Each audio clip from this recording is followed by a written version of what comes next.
Hi friends, welcome to hair transplant safari. ഞാൻ ഇന്ന് ചെയ്യുന്നത് വളരെ ഇമ്പോർട്ടൻറ്റ് വീഡിയോ. എന്തുകൊണ്ട് ഇമ്പോർട്ടൻ്റ് എന്ന് വെച്ചാൽ, ഞാൻ ഇന്ന് പറയുന്ന ഇൻഫോർമേഷൻസ് നിങ്ങൾക്ക് ഒരു ക്ലിനിക്കിൽ നിന്നോ ഒരു ഹോസ്പിറ്റലിൽ നിന്നോ ഒരു ഡോക്ടർ സൈഡിൽ നിന്നോ അല്ലെങ്കിൽ ഈവൻ ഗൂഗിളിൽ പോലും കിട്ടില്ല. എന്തുകൊണ്ടെന്ന് പറഞ്ഞാൽ ഇതൊരു എക്സ്പീരിയൻസ് കൊണ്ടുള്ള ഇൻഫർമേഷൻ മാത്രമാണ്. സോ നിങ്ങൾ ഹെയർ ട്രാൻസ്പ്ലാന്റ് ചെയ്യാൻ പോകുന്നൊരു വ്യക്തിയാണെങ്കിൽ ഈ വീഡിയോ എൻഡ് വരെ കാണുക. തീർച്ചയായിട്ടും ഞാൻ പറയുകയാണ്, നിങ്ങൾക്ക് ഒരുപാട് പോയിൻറ്റ്സ് കിട്ടും എങ്ങനെയൊക്കെ കെയർ ചെയ്യാം. കാരണം ഞാൻ പറയുന്ന ഒരു പോയിന്റ്, ഹെയർ ട്രാൻസ്പ്ലാന്റ് ഇപ്പോൾ 100 പേര് ചെയ്താൽ 100 പേർക്ക് സക്സസ് ആണോ അല്ല എല്ലാവർക്കും റിസൾട്ട് വരുമോ? ആക്ച്വലി പറയുകയാണെങ്കിൽ ഇല്ല. എന്തുകൊണ്ട്? അവിടെയാണ് ഹെയർ ട്രാൻസ്പ്ലാന്റ് ഫെയിൽ ആവാനുള്ള കാരണങ്ങൾ എന്തൊക്കെയാണ്, നമ്മൾ എങ്ങനെയാണ് ഒരു നല്ലൊരു ക്ലിനിക്കോ നല്ല ഡോക്ടറെ എങ്ങനെ സെലക്ട് ചെയ്യാം. ഇത് നിങ്ങൾക്ക് ഒരുപാട് കൺഫ്യൂഷൻസ് ക്രിയേറ്റ് ചെയ്യുന്നതാണ്.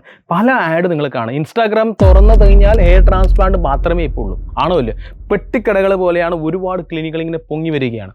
ക്ലിനിക്കിൽ പറഞ്ഞാൽ ഞങ്ങൾ 5 രൂപ പെർ ഗ്രാഫിന് ചെയ്യും, 10 രൂപ പെർ ഗ്രാഫിന് ചെയ്യും, അല്ലെങ്കിൽ എന്തൊക്കെയോ വാഗ്ദാനങ്ങളായിരിക്കും. അല്ലെങ്കിൽ 49,999 ഫുൾ ഹെഡ് ട്രാൻസ്പ്ലാന്റ് എന്നൊരു എ ഫോട്ടോ കാണിക്കും. ഇപ്പോഴത്തെ വേറെ സംഭവിച്ചാൽ ഇട്ടാൽ ഒരുപാട് സംഭവങ്ങൾ കിട്ടും. അതായത് കഷണ്ടിയിലൊരു ഫോട്ടോ, കഷണ്ടിയിൽ മുടി വന്ന ഒരു ഫോട്ടോ ക്രിയേറ്റ് ചെയ്യാൻ പറ്റും. കാണുമ്പോൾ നമുക്ക് മനുഷ്യനെ പോലെ തന്നെ കാണും. ഭയങ്കര സംഭവമാണെന്ന് ചിന്തിക്കും.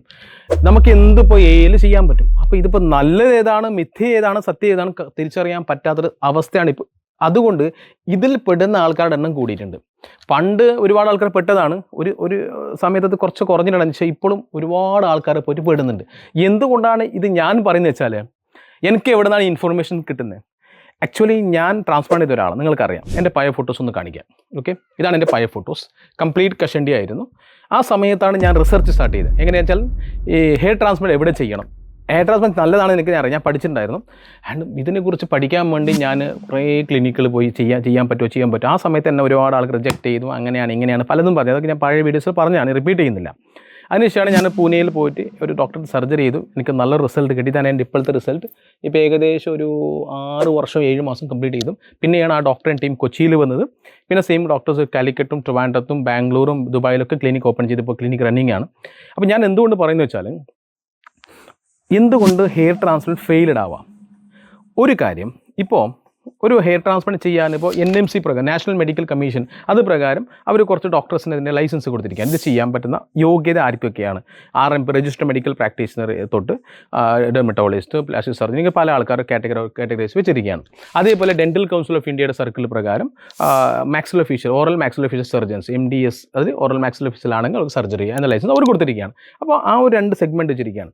അപ്പോൾ അതിൻ്റെ ഒരു സംഭവം എന്ന് പറഞ്ഞു കഴിഞ്ഞാൽ, ഇപ്പോൾ നിങ്ങൾ ഡെർമറ്റോളജിസ്റ്റ് ആണെങ്കിൽ നിങ്ങൾക്ക് വലിയൊരു എക്സ്പീരിയൻസ് ഇല്ലെങ്കിലും നിങ്ങൾക്ക് ഹെയർ ട്രാൻസ്പ്ലാന്റ് ക്ലിനിക്ക് ഓപ്പൺ ചെയ്യാനും അതുപോലെ സർജറി ചെയ്യാനും പറ്റും. ഇപ്പോൾ അങ്ങനെ ആകുമ്പോൾ സംഭവിക്കുന്നു, പല ഡോക്ടർമാരും അവരുടെ സർട്ടിഫിക്കറ്റ് വെച്ച് ക്ലിനിക്ക് ഓപ്പൺ ചെയ്യും. ഒരു കാര്യം, ഇവർക്ക് സർജറി ചെയ്യാൻ അറിയില്ല. ഇതാണ് മെയിൻ പ്രോബ്ലം. അല്ലെങ്കിൽ MDS ഡോക്ടേഴ്സ് ഇവരെല്ലാം ഓപ്പൺ ചെയ്തു, പുതിയ ഡോക്ടേഴ്സ്, ഇവർക്ക് ഹെയർ ട്രാൻസ്പ്ലാന്റ് ചെയ്യാൻ അറിയില്ല. ഇവർ ഒരു പുതിയൊരു ക്ലിനിക്ക് ഓപ്പൺ ചെയ്തിട്ട്, ഇപ്പം ഞാൻ വിചാരിക്കുക ഒരു ക്ലയൻറ്റ് വരികയാണ്, ഡയറക്റ്റ് എൻ്റെ തല്ല് മൊത്തം പണിയും. ഒന്ന്, സ്കില്ലില്ല. കാരണം ഹെയർ ട്രാൻസ്പ്ലാന്റ് നമ്മൾ ബുക്കിൽ പഠിപ്പിക്കുന്ന സംഭവം അല്ല. ഇത് തിയറി അല്ല, ഇത് പ്രാക്ടിക്കലാണ്. ഇപ്പോൾ മെക്കാനിക്കൽ എഞ്ചിനീയറിംഗ് പഠിച്ച ഒരാൾ തിയറി മാത്രം പഠിച്ചിട്ട് വണ്ടി നന്നാക്കാൻ വന്ന പോലെ ആയിരിക്കും. ഇവർക്കൊന്നും അറിയില്ല. ഇവരെന്ത് ചെയ്യും? എടുത്ത് പഠിക്കാൻ തുടങ്ങുമ്പോൾ പഠിക്കുന്ന എവിടെയാണ്? എന്നെയും നിങ്ങളെ പോലത്തെ തലയിലാണ്. നമ്മളുടെ ഗ്രാഫ്റ്റ് എന്ന് പറഞ്ഞാൽ ഒരെണ്ണം നഷ്ടപ്പെട്ട് കഴിഞ്ഞാൽ പുതിയത് ഉണ്ടാവില്ല. 1 കോടി രൂപ കൊടുത്താൽ പോലും പുതിയൊരു ഗ്രാഫ്റ്റ് കിട്ടത്തില്ല. ഒരു ഗ്രാഫ്റ്റ് ഡോണർ ഇങ്ങനെ എടുക്കുകയാണ്. ആ ഗ്രാഫ്റ്റ് എവിടെയാണോ വെക്കുക അവിടെ മൂക്കിൽ വെച്ചാൽ അവിടെയും വളരും. ഇതാണ് ഗ്രാഫിൻ്റെ അവസ്ഥ. അവിടെ വളർന്നില്ല, അത് നശിച്ചു പോയി കഴിഞ്ഞാൽ പിന്നെ പുതിയതുണ്ടാവില്ല. സോ ഇതാണ് ഒരു സംഭവം. അതാണ് ഇവർക്ക് ഒന്ന് ഡോക്ടർമാർക്ക് എക്സ്പീരിയൻസ്. നെക്സ്റ്റ്, ഡോക്ടർമാർക്ക് സർജറി ചെയ്യാൻ അറിയാൻ വിചാരിച്ചു, ഡോക്ടർ ചെയ്തു, ഏതെങ്കിലും ഒരു പ്രോസസ്സ് ചെയ്തു, സ്ലിറ്റിങ്ങോ പഞ്ചിങ്ങോ ചെയ്യുന്നു. പക്ഷേ ഡോക്ടറുടെ കൂടെയുള്ള ടെക്നീഷ്യൻസിൻ്റെ ടീം ഉണ്ടാവും. എല്ലാ ക്ലിനിക്കിലും ഡോക്ടേഴ്സ് ആൻഡ് ടീം തന്നെയാണ് സർജറി ചെയ്യുന്നത്. ആ ഒരു ടീമിന് എക്സ്പീരിയൻസ് ഇല്ല വിചാരിച്ചോ, ആ ഹെയർ ട്രാൻസ്പ്ലാന്റ് ഫെയിൽ ആവും. അപ്പോൾ ഡോക്ടേഴ്സിന് മാത്രമല്ല, കൂടുതൽ ടീമിനും നല്ല എക്സ്പീരിയൻസ് വേണം. ഇല്ലാന്നുണ്ടെങ്കിൽ 100% ഇതൊരു ഫെയിൽ ആവാം. അല്ലെങ്കിൽ ഒരു 50% ഫെയിൽ ആയി കഴിഞ്ഞാൽ നമുക്ക് നഷ്ടവും തന്നെയാണ്. കാരണം ഡോണർ പോയതാണ്. നെക്സ്റ്റ് വരുന്നത് ഡോണർ ഏരിയ. എന്നുള്ള ഡോണർ തലയുടെ പ്രകോഷം അറിയാമല്ലോ. ഈ ഡോണർ ഏരിയയിൽ നിന്ന് ഗ്രാഫ്റ്റ് എടുക്കുമ്പോഴാണ് മാക്സിമം ആൾക്കാർ ഡാമേജ് ആക്കുന്നത്. അതായത് ഒരു മെഷീൻ ഉണ്ട്, ഒരു മോട്ടറൈസ്ഡ് പഞ്ചുണ്ട്. ആ പഞ്ച് ഉപയോഗിച്ചിട്ട് ഇങ്ങനെ ഒരു ലൂസ് ചെയ്തിട്ട് പ്ലക്ക് ചെയ്ത് എടുക്കുന്നതാണ്. ഈ ലൂസ് ചെയ്യുമ്പോൾ നമ്മളുടെ ഗ്രാഫ്റ്റിൻ്റെ റൂട്ട്, അതായത് ഈ ഹെയറിൻ്റെ റൂട്ട് കട്ടാവാനുള്ള ചാൻസ് കൂടുതലാണ്. ഈ കട്ടായ റൂട്ട് തന്നെ എടുത്തിട്ട് അവർ ഇംപ്ലാന്റ് ചെയ്യും. അവിടെ ഒരുപാട് ഡാമേജ് സംഭവിക്കും. അതേപോലെ സ്ലിറ്റിംഗ് ചെയ്യുമ്പോൾ അല്ലെങ്കിൽ ഇപ്പോൾ പല ആൾക്കാർ പെൻ മെത്തേഡ് അങ്ങനെയാണെങ്കിൽ ഈ പെൻ മെത്തേഡിൻ്റെ അകത്ത് ഗ്രാഫ്റ്റ് മാനുവൽ ലോഡ് ചെയ്യുമ്പോൾ അവിടെ ഡാമേജ് സംഭവിക്കാം. പെൻ മെത്തേഡിൽ ഏറ്റവും കൂടുതൽ ഡാമേജ് സംഭവിക്കാൻ ചാൻസ് കൂടുതലാണ് മറ്റേ മെത്തേഡ് സംബന്ധിച്ചത്. അതേപോലെ തന്നെ ഇംപ്ലാന്റർ നീഡിൽ ഒരു സാധനം വരും, നീഡിലത്തെ അതിനകത്തേക്ക് ഗ്രാഫ്റ്റ് ഇങ്ങനെ ലോഡ് ചെയ്യണം. അവിടെ ലോഡ് ചെയ്യുമ്പോൾ ഡാമേജ് കൂടുതലാണ്. പെൻ മെത്തേഡും ഇംപ്ലാന്റർ നീഡിലാണ് ഏറ്റവും കൂടുതൽ ഗ്രാഫ്റ്റ് ഡാമേജിനുള്ള ചാൻസ് കൂടുതൽ. സ്ലിറ്റിംഗ് ചെയ്യുമ്പോൾ അത്ര കൂടുതലല്ല. സ്ലിറ്റിംഗ് ചെയ്യുമ്പോൾ ഒരു ഗുണമെന്ന് വെച്ചാൽ ഹോളിൻ്റെ അകത്തേക്ക് നോൺ ടച്ചിങ് ടെക്നോളജിയിൽ വെക്കുന്നത്. പക്ഷേ അവിടെ സ്ലിറ്റിംഗ് ചെയ്യുമ്പോഴും അതിന് ഡീപ്പ് എത്ര പോകണം, ഓവർ പോകാനും പറ്റില്ല, കുറവ് പോകാനും പാടില്ല. അങ്ങനെ ഒരുപാട്. അതേപോലെ ഗ്രാഫ്റ്റ് ഇൻസെർട്ട് ചെയ്യുമ്പോഴും അവിടെ ഡാമേജ് സംഭവിക്കാനുള്ള ചാൻസ് കൂടുതലാണ്. അപ്പം എക്സ്പീരിയൻസ് മസ്റ്റാണ്, അല്ലാതെ വെറുതെ സർജറി ഇത് കാര്യമില്ല. പിന്നെ പല ആൾക്കാരും ചെയ്യുന്നത് വെച്ചാൽ ഈ എക്സ്പീരിയൻസ് ഇല്ലാത്ത ടെക്നീഷ്യന്മാർ ഹയർ ചെയ്യും. ഇവരെന്ത് ചെയ്യുന്നത് വെച്ചാൽ അത് ഞാൻ പറഞ്ഞുതരാം. ഇപ്പം ഒരു ക്ലിനിക്ക്, ഹെയർ ട്രാൻസ്പ്ലാന്റ് ക്ലിനിക്കിൽ ഡെയിലി പേഷ്യൻസ് സർജറി ഉണ്ടെങ്കിൽ മാത്രമേ ക്ലിനിക്ക് നല്ലൊരു റൺ ചെയ്യാൻ പറ്റും. അല്ലെങ്കിൽ ഇവരെന്ത് ചെയ്യുന്നത്, മാക്സിമം ക്ലിനിക്കുകൾ എന്ത് ചെയ്യുന്നത് വെച്ചാൽ ഒരു കേസ് വന്നു. ഇപ്പോൾ ഞാനൊരു ക്ലിനിക്ക് സർജറി ബുക്ക് ചെയ്ത് വിചാരിച്ചു, അവിടെ ഡെയിലി സർജറി നടക്കുന്ന ഒരു ക്ലിനിക്കല്ല. അപ്പോൾ എൻ്റെ സർജറി ഡേ ഇവരെന്ത് ചെയ്യും, പുറമേ എല്ലാ ടീമിനെ വാടകയ്ക്ക് എടുക്കും. ഡോക്ടർ അവിടെ ഉണ്ടാവും, ഈ സർജറി ചെയ്യുന്ന ആൾക്കാർ ഇവർ വാടകയ്ക്ക് എടുക്കും. ഇവർ അന്ന് സർജറി ചെയ്യും, ഇവർ പോകും. അപ്പോൾ ഈ വാടകയ്ക്ക് എടുത്തിട്ട് സർജറി ചെയ്യുമ്പോൾ ഒരു സംഭവം എന്ന് പറഞ്ഞാൽ ഇവർക്ക് വലിയ സീരിയസ്നെസ് ഒന്നും ഉണ്ടാവില്ല. കാരണം ഇവർക്ക് നമ്മളൊരു ക്ലയൻറ്റാണ്, നമ്മൾക്ക് റിസൾട്ട് വന്നാലും ഇല്ലെങ്കിൽ വാടക എടുത്ത ആൾക്ക് ഒരു പ്രോബ്ലമില്ല. ഈ ഡോക്ടറിനാണ്. ഈ ഡോക്ടർ എന്ത് ചെയ്യും, ഇവർ കുറച്ച് സമയം 6 മാസമോ 7 മാസമോ അല്ലെങ്കിൽ 1 വർഷം ഒരു ക്ലിനിക്ക് റൺ ചെയ്യും. ഇവർ ക്ലിനിക്ക് പൂട്ടിപ്പോയാലും ഇവർക്ക് പ്രോബ്ലമല്ല, ഇവർക്ക് വേണ്ട പൈസ കിട്ടി കഴിഞ്ഞു. ഇവർ വേറെ പേരിൽ പുതിയ ക്ലിനിക്ക് കൊടുക്കും. ഇത് കുറേ സംഭവിക്കുന്നുണ്ട്. കാരണം വാടക എടുത്തിട്ട് സംഭവം ചെയ്യുന്നതാണ്. ഈ വാടക വരുന്നവന് എക്സ്പീരിയൻസ് ഉണ്ടോ ഇല്ലയോ ഒന്നും നോക്കുന്നില്ല. റിസൾട്ട് ഗ്രാഫ്റ്റ് ആയിരിക്കും പോയി, നമുക്ക് പോയി. ഇങ്ങനെ പല രീതിയിലുള്ള തട്ടിപ്പുകളും. അതേപോലെ തന്നെ ഈ 5 രൂപ 10 രൂപ എന്ന് പറഞ്ഞാൽ ഞാനൊരു ക്ലിനിക്കിൻ്റെ ഇത് കണ്ടതാണ്. ഭൂരിഭാഗം ആൾക്കാർ കോയമ്പത്തൂർ ക്ലിനിക്കുണ്ട്, 10 രൂപ പെർ ഗ്രാഫ്റ്റിനെ ചെയ്യുന്നത്. ഞാൻ മോശപ്പെടുത്തുന്നതല്ല. പക്ഷേ എന്താ സംഭവം, എന്തുകൊണ്ട് സംഭവിക്കുന്ന അറിയില്ല. അവിടെ സർജറി ചെയ്താൽ 100 പേര് സർജറി ചെയ്ത് 99 ആൾക്കാർക്കും വേണമെങ്കിലും ഈ ഭയങ്കരമായിട്ട് കണ്ണെല്ലാം ഇങ്ങനെ വീർത്ത് വരികയാണ്. നെറ്റൊക്കെ ആ അനസ്തീഷ്യൻ്റെ ഇത് ഇറങ്ങുന്നുണ്ടല്ലോ, ഓവർ ഡോസാണോ അല്ലെങ്കിൽ എന്ത് പ്രോബ്ലം എന്നറിയില്ല. അവിടെ ചെയ്തവർക്ക് മാത്രം കണ്ണൊക്കെ ഇങ്ങനെ, ഒരാളുടെ ഞാൻ വീഡിയോ കണ്ട് കണ്ണ് തുറക്കാൻ പറ്റുന്നു, 3 ദിവസം പുള്ളി കണ്ണ് തുറന്നില്ല, 2 കണ്ണിങ്ങനെ അടിച്ചു നിൽക്കുകയാണ്. ഇങ്ങനെ അത് കണ്ടതിന് ആരും സർജറി ചെയ്യില്ല. എന്തുകൊണ്ട് സംഭവിക്കുന്ന ഐ ഡോണ്ട് നോ. ഇപ്പം ഞാൻ ഒരുപാട് ആൾക്കാർ സർജറി ചെയ്ത് കണ്ടിട്ടുണ്ട്, നീര് പോയിട്ട് ഒന്നും വരുന്നില്ല. അത്രയും പെർഫെക്റ്റാണ് ഈ അനസ്തീഷ്യൻ്റെ ഡോസേജും ഇതൊക്കെ. അപ്പോൾ I don't know what is the reason, exact reason. ഞാൻ അതിനെക്കുറിച്ച് സ്റ്റഡി ചെയ്തുകൊണ്ടിരിക്കുകയാണ്, എന്താ സംഭവിക്കുന്നത്. പിന്നെ അവരുടെ നാവ് ഇങ്ങനെ കൊഴിയുകയാണ്, സംസാരിക്കാനേ പറ്റുന്നില്ല. അപ്പോൾ അനസ്തീഷ്യൻ്റെ ഓവർ ഡോസ് ആണോ അല്ലെങ്കിൽ 2-3 ദിവസം കണ്ടിന്യൂ സർജറി ചെയ്തുകൊണ്ടാണോ, I don't know what is the problem. ഇത് സംഭവിക്കുന്ന സംഭവം നിങ്ങൾ കണ്ടു കാണും. ഇത് കണ്ടിട്ട് പേടിച്ചിട്ട് ആൾക്കാർ സർജറി ചെയ്യാൻ നിൽക്കുന്നതാണ്. ഈയിടെ കൊച്ചിയിൽ കിടന്ന ന്യൂസ് അറിയാലോ, ബാക്ടീരിയ വന്നിട്ട് മൊത്തം സ്കല്ല് വരെ എത്തി എന്ന് പറഞ്ഞാൽ. അപ്പോൾ അതൊക്കെ കാര്യങ്ങൾ ചെയ്യുന്ന വെച്ചാൽ ഇങ്ങനത്തെ പ്രിക്കോഷൻസ് എടുക്കാതെ.